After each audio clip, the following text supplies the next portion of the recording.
beberapa gadis desa itu sampai ada yang dipikat sama orang Bunian. Assalamualaikum warahmatullahi wabarakatuh. Jumpa lagi di Cerita Misterius. Kali ini kita lagi ada di session cerita malam Jumat. Dengan saya, Fajar Hidayati. Di samping saya sudah ada narasumber kita, yaitu Mbak Yaya. Ya. Halo, Assalamualaikum Mbak Yaya. Waalaikumsalam. Gimana nih Mbak kabarnya? Alhamdulillah baik. Alhamdulillah. Jadi Mbak Yaya lagi sibuk apa nih? Akhir-akhir ini cuman sibuk kerja aja sih Mbak. Lagi ya ke kantor. Ya udah itu sih aja. Oke. Weekend. Jadi Mbak Yaya yang mau diceritain ada tentang apa nih?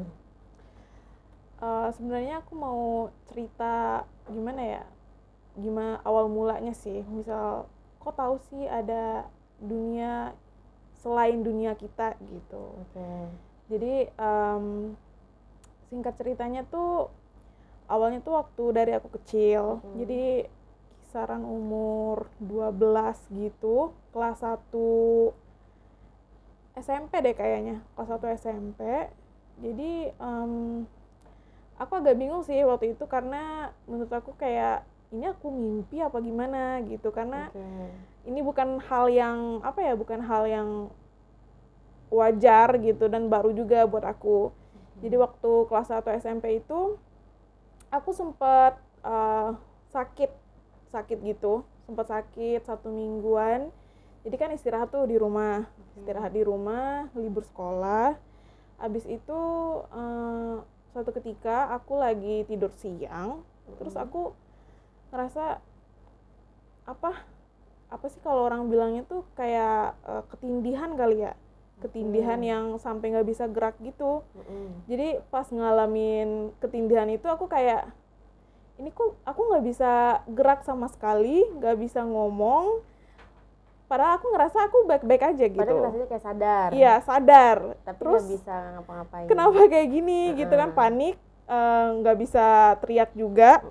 Saat itu terus aku langsung kayak baca-baca surat-surat gitu, kayak ini kenapa, namanya juga anak kecil ya waktu itu. Jadi setelah itu aku mikirnya mungkin karena lagi sakit kali, lagi kecapean kali, makanya kayak ngalamin itu. Abis itu dari situ kejadian deh esok harinya, yang kejadian kedua nih yang aneh gitu. Kejadiannya apa itu? Jadi aku kan punya adik aku waktu itu tuh umur kelas 4 SD tuh umur berapa ya? Kisaran 10-an ya, 10 tahunan. 9-10 tahun. Jadi aku merasa waktu itu aku dipanggil sama adik aku dari kamar. Posisinya di kamar. Iya, lagi istirahat. Lagi di kamar. Lagi istirahat di kamar. Itu siang-siang sih kejadiannya. Siang-siang terus dipanggil. Dia manggil aku Mbak kebetulan. Iya, dia manggil Mbak gitu. Aku langsung cek, ini kenapa nih ada aku masih jam ya kisarannya 10-an gitu, masih pagi. Aku mikirnya dia kan masih sekolah gitu kan. Kok udah pulang duluan. Terus aku langsung ngecek aja. Pas dia manggil itu, dia lari-larian dari ruang tengah rumah aku ke ruang makan sampai ke dapur. Ini orang ngapain lari-larian? Tapi sambil teriak-teriak gitu. Iya, Mbak gitu. Terus kamu ikutin? Aku ikutin sampai dia masuk ke dapur. Jadi kan di bawah wastafel itu kan ada kayak tempat kosong gitu kan. Ada tempat kosong. Ada aku jadi duduk di sana kayak gini, duduk gitu kan. Dia duduk, aku ngapain? Terus aku langsung ngelengong sebentar, ada aku hilang. Nggak kelihatan lagi. Tapi kali dia kemana, tapi kok cepet banget. Aku mikirnya gitu kan. Aku balik lagi ke kamar, aku mikir apa aku yang agak aneh 2 hari ini gitu. Kok ngalamin hal aneh mulu. Terus berselang waktu 1 atau 2 jam gitu, ada aku pulang masih dengan seragam lengkap. Pakai seragam sekolah? Iya, masih dengan seragam sekolah. Kayak aku langsung kaget gitu. Yang aku lihat tadi tuh siapa? Gitu. Jadi dia sih, aku nggak tanya sih, aku cuman, kamu baru pulang sekolah? Iya, ini baru pulang. Terus yang tadi siapa? Dia juga bingung kan, kayak ya udah Adanya akhirnya Mbak Yaya tuh cewek apa cowok Mbak? cewek. Oh, Ada cewek. aku cewek. Oke. Nah, itu sih yang pertama kali nih aku kayak ngerasa ternyata memang ada hal-hal yang di luar nalar kita sendiri Oke. gitu kan. Habis itu ya udah Bisa beranjak jadi karena dari ini situ. nggak sih, karena sakitnya itu maksudnya Iya, aku sempat mikir apa karena sakit nih. takutnya masih ke bawah apa nih halusinasi atau Halusinasi. apa ya kan. Tapi nyata ya kejadiannya. Tapi nyata. Abis itu ya udah berjalan waktu, aku udah misalnya sekolah lagi, dan waktu itu untuk SMA kebetulan aku milih itu boarding school Oke. untuk Itu ada 1 tahun. kejadian apa tuh Mbak? Jadi sejak aku di boarding school itu kebetulan asramanya itu tuh kayak bener-bener ketutup Mbak. Jadi kayak kamar ada teras-terasnya, terus kayak segi 4 gitu, jadi ada gerbangnya gitu, jadi kayak benar-benar ketutup asramanya ini. Oke, jadi kayak ada satu wilayah. Tapi kalau posisi sekolahan sama si asramanya itu deketan? Kurang lebih kayaknya 500 meteran sih, 500 meteran dari sekolah aku. Jadi apa asramanya, itu Mbak yang terjadi? Asramanya ini tuh kayak udah lama, adanya tuh udah lama dari tahun, kayaknya udah tahun 95 aja udah ada ini asrama gitu. Oke, jadi asrama tua lah ya. Itu ada kejadian apa Mbak? Jadi bangunan tua. Jadi saat itu waktu lagi libur semester gitu kayak mau nerima raport. Jadi aku ke asrama. Tujuan aku tuh mau ngambil barang aku. Habis itu aku ketuk-ketuk dong pintunya, karena kebetulan kan kalau libur Mbak mau ketemu siapa nih? Mau ke kamar asrama aku.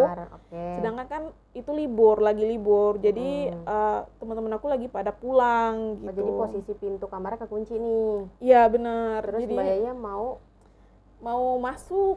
Jadi mau masuk karena kekunci, aku ketok-ketok lah. Pertama aku ketok pintu kamar pembina asrama aku. Nggak ada jawaban.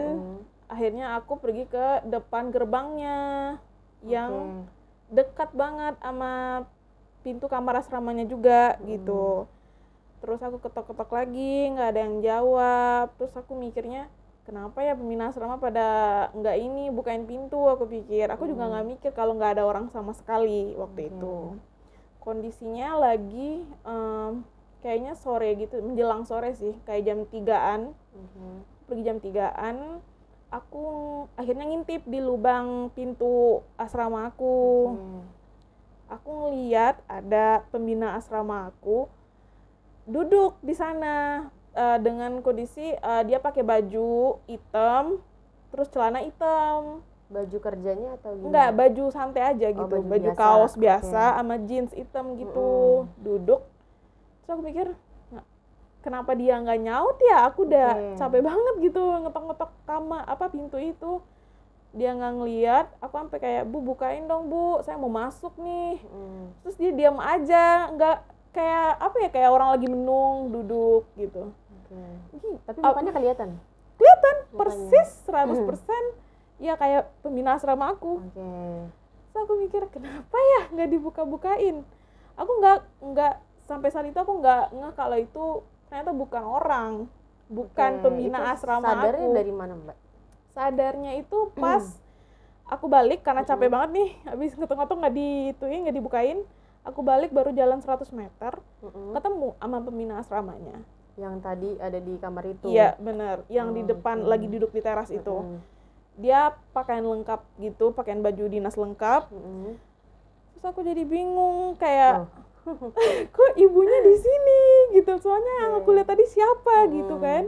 Sampai aku ngomong ke ibunya, Bu, saya tuh tadi udah capek banget loh ngetuk-ngetuk pintu, tapi kok ibunya di sini ya? Aku bilang gitu, siapa, kamu lihat siapa gitu. Saya nggak bohong, 100% ibu, tapi man hitam-hitam gitu kan. Tapi saat itu dia pakai baju hitam-hitam juga nggak? Enggak, dia pakai baju dinas ASN gitu loh Mbak. Yang coklat gitu? Yang coklat gitu, lengkap sama sepatunya gitu.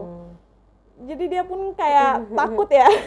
Takut pas aku bilangin. Saat itu juga karena sepi juga, karena lagi pada libur juga kan ya. Makanya kan nggak ada siswa sama sekali gitu kan. Iya, Tapi jadi si ibu itu emang lagi kondisi lagi, maksudnya di situ eh, emang dia tinggalnya di situ kalau pembina iya, asrama. kalau pembina asrama tuh kayak wajib tinggal di tempat itu gitu buat Oke. jagain asramanya. Oke. Dia bingung, aku bingung kan, jadi ketakutan, jadi sampai merinding waktu itu kan. Oke. Karena ada juga temen aku yang dateng, aku ceritain itu, kita jadi nggak jadi ke asrama, kita pulang karena takut banget gitu ngelihat itu di siang hari gitu. Oke. Itu sih kayak apa ya, aku nyadarin kayak ternyata nggak hanya kita loh yang hidup di dunia ini gitu, ada makhluk lain selain kita gitu. Dan Betul. baru nyadarnya saat itu sih cerita itu. Oke. Em, Ada cerita horor apa lagi Mbak di asrama nih, terkait asrama dulu? kosan sih sebenarnya, aku tuh sering ngekos, jadi dari SMP aku udah ngekos kan. Emang rumahnya jauh? Iya, Jarak dari jauh. rumah sama tempat sekolah, itu sekolahnya udah jauh gitu?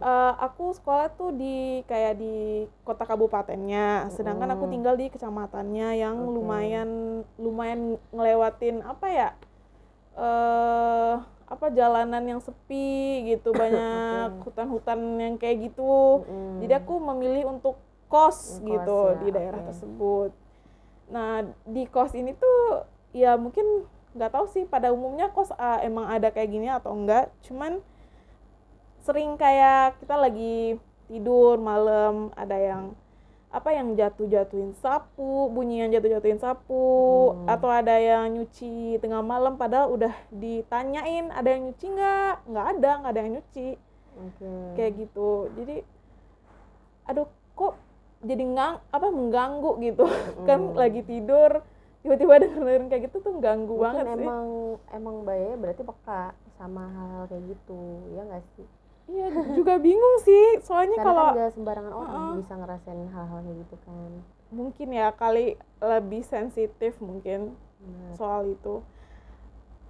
Terus kalau yang apa di kosan itu kan aku juga pernah waktu itu di rumah. Kejadiannya itu aku masih SMA juga. Aku tidur sama adik aku kebetulan malamnya. Jadi aku kebangun jam 4 subuh. Kalau di sana kan subuhnya belum jam 4 kan belum subuh gitu ya Mbak. Masih jam 5 lewat 10-an baru subuh. Kebetulan aku Subuhnya agak siang ya? kalau iya di sana? agak siang. Oke. Kebetulan aku di daerah Sumatera Barat, lebih khususnya Kabupaten Pasaman. Nah, jadi Itu Padang itu iya, bahasa- Padang. bahasanya, Mbak. Kalau orang nggak tahu, Pasaman? iya masih di dalam Sumatera Baratnya maksudnya. Pasaman sama Pariaman beda? Beda Oh, kabupaten. Oke. Dia kan karena kan yang terkenal Pariaman. Iya, ya benar. kan? Oke.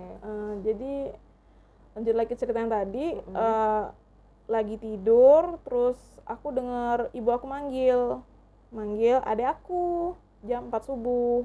Aku kebangun, suaranya tuh lembut banget dan ibu aku tuh tipikal orang yang ngomong tuh nggak pernah selembut itu gitu kan. Jadi kayak aneh banget mau gue manggil kayak kok lembut banget kayak gitu. Dia manggil nama adik aku nah gitu. Jadi selama 10 menit itu ada suara kayak gitu. Manggil dari yang awalnya kedengaran kecil akhirnya jadi gede. Sampai rasanya tuh di depan pintu kamar. Jadi kebetulan kamar itu kita kunci, kalau tidur selalu kita kunci. Karena kita udah ketakutan gitu kan. Kok dia tuh cuma manggil nah kayak nih. gitu. Itu udah, maksudnya itu kan general ya? Iya. Kenapa kamu bisa mengatakan kalau itu manggil adik kamu? Kan bisa Adik juga aku. kamu juga kan? Iya. Adik aku tuh namanya Vina. Jadi dipanggilnya Nak. atau bukan Nak sebagai Iya. anak gitu Bukan. ya? Jadi Oke. Nak. Jadi ibu aku panggilnya biasanya Nak gitu. Jadi dengan intonasi kayak gitu akhirnya kita ketakutan karena dipanggil mulu sampai kenceng banget suaranya dari intonasi ya. Nah, sampai nah gitu-gitu. Makin Terus cepat, banget makin iya. kencang. Kita jadi nangis gitu karena kita ketakutan berdua. Oh, jadi kamu sekamar bareng itu Iya, sama adik kamu? bareng. Abis itu Oke. udah teriak kenceng aja manggil orang tua biar bangun gitu kan. Akhirnya orang tua aku dateng, terus hilang, suaranya hilang. Sampai orang tua nggak percaya, tapi yang denger kita berdua gitu. Aku sama adik aku. Tapi gitu. itu orang tua sama sekali emang nggak tahu Enggak, jadi Maksudnya dia benar-benar emang bukan saya gitu. Maksudnya iya, bukan mama. enggak, ibu aku bilang aku lagi tidur, maksudnya ibu aku lagi tidur, nggak ada tuh manggil-manggil, ngapain jam 4 subuh gitu kan. Ya udah sih dari situ, kalaupun diceritain kayak gitu orang tua aku lebih kayak nggak ada, apaan sih, nggak Iya, usah deh, bener. biar nggak takut kali ya Betul. gitu, pasti digituin. Itu sih kayak, maksudnya tuh sebenarnya temponya tuh jaraknya tuh emang jauh-jauh sih pengalaman yang kayak gini. Cuman aku ngerasa sampai kuliah pun aku sering denger-denger kayak gitu.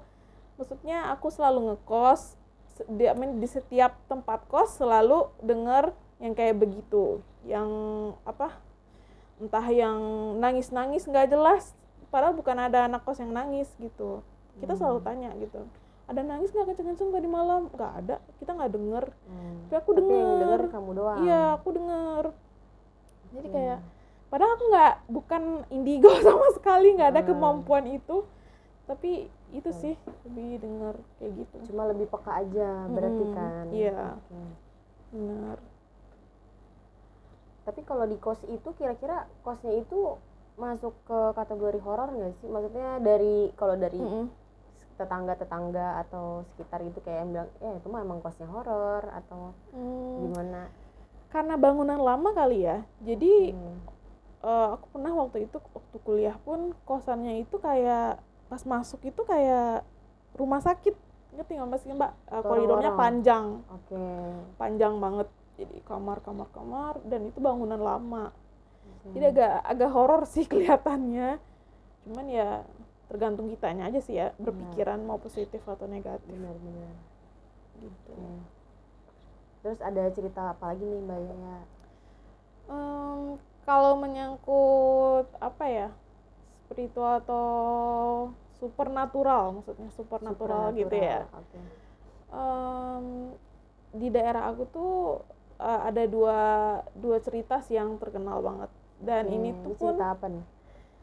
Ini pun udah meresahkan sih saat itu ya, meresahkan banget karena aku mulai dari cerita kejadian yang terjadi tahun berapa ya, kisaran tahun 2012 gitu. Oke, maaf, ini berarti ceritanya di daerah Padang berarti. Iya, di daerah Padang, di daerah benar. Pasaman. Di iya, daerah Pasaman. Oke. Jadi waktu itu risuh banget dengar cerita ada anak hilang. Anak bocah umur 10 tahun hilang gitu. Jadi akhirnya dicarilah kan, pada orang tuanya bikin laporan ke polisi, anaknya hilang ini. Sempat masuk berita nggak tuh Mbak? Saya nggak ngecek sih Mbak, soalnya waktu itu tahun 2012 ya. Kayaknya aku masih umur berapa ya itu? Belum ya ada masih, pikiran kesana iya, juga belum ya? ada pikiran Oke, kesana gitu. Cuman aku pernah dengar sampai bikin laporan polisi ada anak hilang itu. Dicari, ditelusuri sama polisinya dan keluarga juga, dia habis main di mana. Dia habis main sama teman-temannya. Biasalah kalau bocah umur 10 tahun paling main bola, main apa gitu. Jadi kronologisnya ini anaknya ini usianya kisaran berapa tahun? 10 tahunan gitu, laki-laki. Laki-laki. Terakhir itu di polisi itu nanya sama warga sekitar lagi main bola gitu. Iya. Jadi lagi main sama temen-temennya. Tapi temen-temennya juga nganggap dia ada nih, maksudnya benar nih si orang ini ada. Bener. Jadi main sama temen-temennya, akhirnya sampai main itu juga yang kayak ya namanya kalau kita daerah kita kan banyak apa ya, ada pegunungan, ada hutan yang deket atau yang banyak pepohonan-pepohonan kayak gitu kan. Jadi pada anak kecil kan suka tuh main ke tempat-tempat kayak gitu. Entah mau manjat pohon, entah mau main apa gitu sama temen-temennya. Jadi dia main itu tuh hampir-hampir maghrib, belum pulang. Habis itu nggak pulang ke rumah, udah habis maghrib, terus pasti orang tuanya nanyain dong, ini anaknya kemana, kok belum pulang. Terus pas udah dicekin ke tetangga, ke anak-anak temennya yang tadi, ditanyain, Gimana? Enggak, tadi udah pulang kata mereka gitu. Oke. Udah pulang kok, tadi kita mainnya sampai sebelum maghrib udah selesai Udah pada kayak bubaran gitu. emang sebelum maghrib. Oke. Udah pada bubaran, tapi anaknya ini nggak ketemu. Akhirnya setelah ditanya-tanya sana sini, akhirnya minta bantuan lah gitu. Gimana anak aku nggak ketemu ini segala macam. Akhirnya sampai kayak viral banget waktu itu ya di tempat aku. Dicari sama-sama lah kemana paling hilangnya. Kalau diculik orang ya pasti ada orang yang dicurigai atau bagaimana gitu kan. Ada jejak-jejaknya lah. Ada yang bisa ditanya-tanya Mungkin, lah betul. gitu. Cuman nggak ada. Dia main deket mana, deket hutan situ. Oh, abis itu dicari ke sana. Terus anaknya itu kan nggak ada, nggak ketemu. Oke.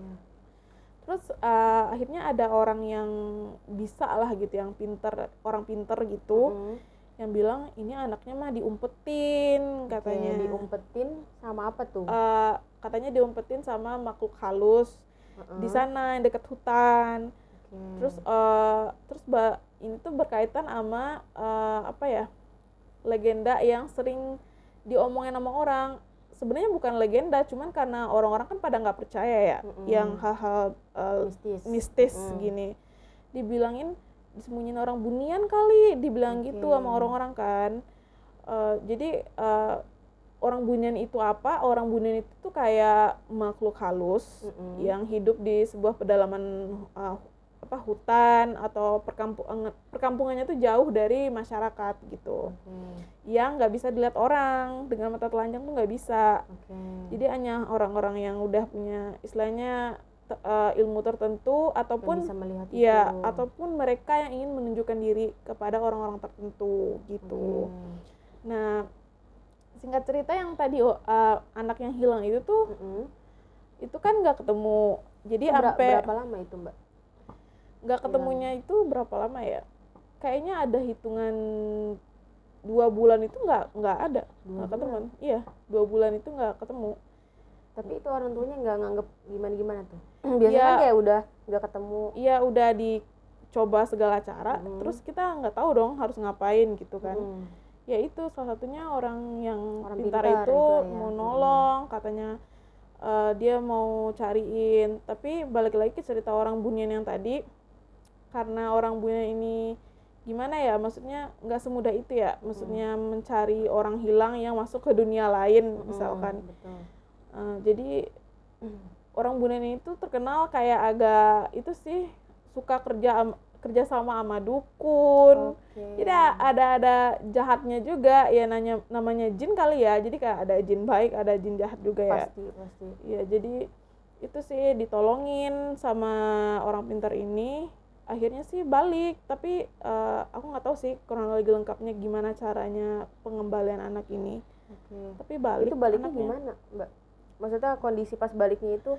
Pas baliknya kayak diketemuinnya tuh dia kondisinya lagi ngapain atau gimana? Katanya sih anaknya tuh kayak sehat-sehat aja, cuman dia agak bingung maksudnya tuh dia juga bingung ini dunia mimpi apa gimana waktu itu. Dia nggak nyangka. Setelah diwawancara itu, maksudnya setelah ditanya-tanya, jawaban kemana aja. Tapi posisi diketemuinnya itu di mana saat itu? Jadi dekat hutan itu juga sebenarnya ketemuinnya. Sama si orang pintar itu? Iya, pas mereka nyari itu. Lagi ngapain itu dia?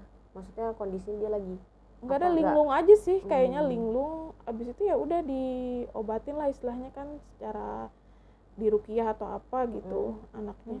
Itu sih abis itu udah lupa anaknya. Jadi pas sebelum dia diruqyah dan segala macem diobatin, dia cuma bilang aku cuma main-main aja kok. Perasaan kayak baru bentar? Iya, cuma main-main aja bentar katanya gitu. Gitu sih. Padahal hilangnya udah 2 bulan. Bener. Harusnya masih selamat ya, Mbak? Iya, masih selamat, masih panjang umur. Mukjizat banget sih. Iya, bener. Gitu. Oke, ada cerita horor apa lagi, Mbak, yang terkait sama suku Bunian? Kita bilang suku aja walaupun sukunya suku gaib ya. Karena kalau bilang orang Bunian jadi kesannya manusia, ya kan, hidup. Jadi tapi kalau tempat aku sih emang manggilnya orang Bunian tuh maksudnya orang makhluk halus yang itu, yang beda lah. Peradaban mereka tuh gimana ya, mereka itu ada klannya tersendiri, punya keluarga juga gitu. bisa beranak pinak juga. Oke. Jadi yang sering aku dengar itu orang Bunian ini beberapa gadis desa itu sampai ada yang dipikat sama orang Bunian. Gadis desa Iya, asli, ini iya. orang nih manusia. Orang sana gitu Heeh. kan. Terpikat. Jadi kalau orang, aku nggak bilang si pemuda ya, cuman kalau kita panggil pemuda Bunian, dia berusaha memikat manusia gitu kan dengan Oke. segala cara. Jadi kalau dia udah suka sama perempuannya, dia bakal Nunjukin jati nunjukin dirinya. wujudnya Oke. gitu. Jadi hanya orang-orang tertentu aja sih. Walaupun sebenarnya wujudnya itu belum tentu pasti itu wujud aslinya. Iya, kan? benar. Karena Karena tapi kan kita jin- ngelihatnya manusia gitu Kita kan. lihatnya ganteng, Mm. belum tentu jinnya Benar. aslinya gitu kan. Oke. Jadi Itu ada kisah apa Mbak? Maksudnya si wanita itu sampai kayak gimana sih kelanjutannya? Jadi yang anehnya itu sampai dia terpikat, sampai nikah sama orang Bunian Sampai itu ya. nikah? Sampai nikah. Jadi sampai nikah. Nikahnya Jadi, itu maksudnya secara nggak kasat mata gitu. ya dia nikahnya di rumah si ceweknya gitu kan. Jadi Nikah iya oh nikahnya. jadi maksudnya bukan si cewek ini yang dibawa ke sana. Jadi si- kan otomatis dia bakal, kalau misalkan dia mau nikah baik-baik kan dia ngomong ke orang tuanya, ada pemuda nih aku mau nikah sama cowok ini, misalkan kayak gitu kan. Nah tapi tuh keluarganya juga lihat. Berarti dia benar-benar jadi manusia. Iya, jadi dia tuh makanya kenapa dibilang orang Bunian, karena dia bisa nyerupain Benar-benar kita. bisa jadi orang, Iya. jadi manusia gitu. Cuman ya. Oke. dia punya dunia dia sendiri kayak gitu. Oke, Nah, lanjutin Mbak. Yang Sampai aneh nikah. itu pas pesta pernikahan itu tuh apa ya, rame banget. Jadi tamu undangan rame banget. Kayaknya nggak pernah ngundang nih orang deh, kayak gitu. Keluarganya Kayaknya kayak nggak kenal, bingung. nggak kenal. Kan pengantin kan biasanya nggak tahu ya tamu undangan siapa aja. Biasanya yang tahu kan orang tua kayak gitu Keluarga, kan. bisa jadi kan rekanan keluarga. Benar. Jadi kayak kok banyak rame banget ini tamunya. Nggak sesuai sama yang Iya, diundang. nggak sesuai yang sama diundang. Oke. Abis itu ya udah, tapi hilang gitu aja gitu loh. Setelah misalkan undangan udah makan udah itu hilang aja gitu. Nggak tahu itu siapa. Nggak tahu gitu. siapa. Oke, tapi kelanjutannya gimana Mbak? Yang setelah menikah nih? Katanya Maksudnya tahu, sih itu dia biasanya bisa tahu kalau itu orang Bunian gimana? ya itu karena nggak dibawa, ceweknya dibawa kemana, tempatnya nggak ada yang orang tahu, nggak ada yang bisa lihat. Jadi kalau setelah nikah dibawa ke daerah Buniannya, ya udah nggak ada yang tahu, pokoknya. Jadi si cewek itu akhirnya pas setelah nikah nih dibawa nih ceritanya ke suku Bunian itu, ke orang-orang Bunian itu. Ya Terus udah dia hilang aja gitu. Hilang aja. Jadi kita nggak tahu lokasinya di mana, bentukan mereka gimana. Jadi udah ya masuk ke dunia lain lah istilahnya kayak gitu. Tapi sampai sekarang orang itu nggak ada. Maksudnya nggak tahu sih kelanjutannya gimana. Cuman kalau katanya udah nikah sama orang Bunian ya selamanya di sana, di Bunian, di daerah situ. Gitu sih. Serem juga ya. Untung saya nggak tinggal di sana. Tapi kalaupun tinggal di sana belum tentu juga sih dia memikat kita ya. Iya, maksudnya itu tuh udah jarang terjadi sih Mbak. Soalnya kan udah itu kemajuan, kemajuan teknologi. Bener. Perkampungan pun sekarang udah nggak itu juga ya, tertutup itu juga gitu. Gitu sih. Oke. Udah ceritanya. Oke. Jadi sampai sini aja ya Mbak Yaya ceritanya. Terima kasih banyak udah mau menyempatkan hadir. Semoga Mbak Yaya sama keluarga sehat-sehat, panjang umur, kita semua diberikan kesehatan, buat teman-teman cerita misterius juga diberikan kesehatan. Jangan lupa apa Mbak Yaya? Jangan lupa like, subscribe, dan share video ini ke teman-teman semuanya. Oke, terima kasih. Assalamualaikum warahmatullahi wabarakatuh.